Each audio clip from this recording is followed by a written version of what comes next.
اشرف صدیقی میرا نام ہے اور گزشتہ قریباً 30 سال سے government college degree college Skardu میں فزیکل ایجوکیشن کا استاد ہوں۔ اس حوالے سے میں ایک شخصیت کے بارے میں آج ناظرین کو جو کچھ بتانے جا رہا ہوں وہ میرا سبجیکٹ ایسا ہے جو انہی فیلڈ کے بارے میں ہے۔ اور آپ سب جانتے ہیں کہ اس وقت پوری دنیا میں فیس بک پہ، واٹس ایپ پہ اور مختلف پروگراموں میں اور پوری قوم علی ستپارہ کے بارے میں باتیں کر رہے ہیں۔ ہمارا بہت بڑا قومی لیڈر اور میرے بیٹوں کی طرح، کیونکہ جب 1995 اور 96 میں ڈگری کالج اسکردو کا اسٹوڈنٹ تھا، اس وقت سے لے کر آج تک کاش میں اس وقت اسلام آباد میں ہوں اور میں ہر وقت یہی سوچ رہا تھا کہ علی واپس آئے گا انشاءاللہ، اس وقت تک میں بھی اسکردو واپس چلا جاؤں گا اور میں اپنے اس پیارے شاگرد سے اس طریقے سے ملوں گا جس طریقے سے میں ڈگری کالج اسکردو کے گراؤنڈ میں ہم دونوں کا آپس میں آمنے سامنا ہوتا تھا۔ لیکن اب میرا دل ٹکڑے ہو رہا ہے اس کے بارے میں سوچتے ہوئے۔ یا اللہ، میری دعا ہے کہ کوئی معجزہ دکھا دے اور وہ زندہ ہو اور ہم اس کو دوبارہ دیکھ سکیں۔ علی ستپارہ کو میں آج سے قریباً 25-26 سال پہلے، جب وہ میرا اسٹوڈنٹ ہوا کرتا تھا ڈگری کالج اسکردو میں، اور اس وقت وہ ابھرتا ہوا نوجوان، بڑا بولتی آنکھوں والا،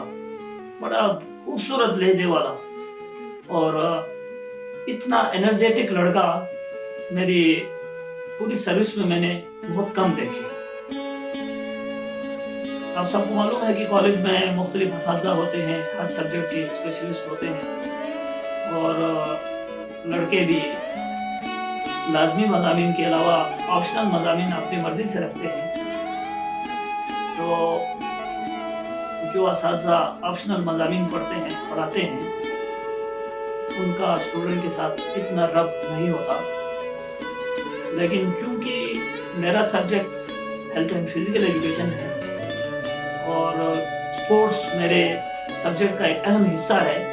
جس کی وجہ سے کالج کے وہ لڑکے جو اسپورٹس ایکٹیویٹیز میں حصہ لیتے ہیں وہ بہت زیادہ ہمارے قریب ہو جاتا ہے اور اس کی انڈیویجول کوالٹیز کو نکھارنے کے لیے ہم جو کوشش اور اسٹرگل کرتے ہیں اس میں ہمارا بھی بہت کردار ہوتا ہے اور اس لڑکے کی ذاتی کوشش، محنت اور لگن سے وہ بہتری کی طرف گامزن ہو جاتا ہے۔ مجھے آج بھی یاد ہے علی ستپارہ جب فٹ بال گراؤنڈ میں ہوتا تھا، اور آج بھی یاد ہے مجھے علی ستپارہ جب والی بال گراؤنڈ میں ہوتا تھا اور باسکٹ بال گراؤنڈ میں ہوتا تھا۔ اب یقین کریں کہ ہر گراؤنڈ میں، جس گراؤنڈ میں جاؤں، میں حیران ہوتا تھا کہ علی ستپارہ ہر گراؤنڈ میں پہنچا ہوا ہے۔ بعض دفعہ مجھے غصہ آتا تھا کہ علی، تو دوسروں کو بھی کھیلنے کا موقع دو، کیونکہ کالج میں ہمارے پاس بہت زیادہ لڑکے ہیں اور ہر لڑکا کھیلنے کی طرف یعنی کہ شوق رکھتا ہے، گراؤنڈ جانے کی، کو کریکولر ایکٹیویٹیز کی طرف۔ مجھے یاد ہے کہ ہمارے والی بال کا فائنل ہو رہا تھا آج سے 25-26 سال پہلے۔ فائنل میں علی ستپارہ کی ٹیم بھی کھیل رہی تھی اور اس کی مخالفت میں جو ٹیم تھی سیکنڈ ایئر کی ایک اور ٹیم۔ علی ستپارہ، آپ کو میں بتا دوں کہ وہ کہ عام لوگ جانتے ہیں کہ وہ ایک اچھا فٹ بالر ہے، بہت خوبصورت فٹ بالر، اور اس کا قد اور وزن فٹ بال کے عین مطابق بنا ہے۔ ہم لوگوں کو یہ بھی بتا دوں کہ جسم کے اعتبار سے انسانی جسم 3 قسم کے ہوتے ہیں،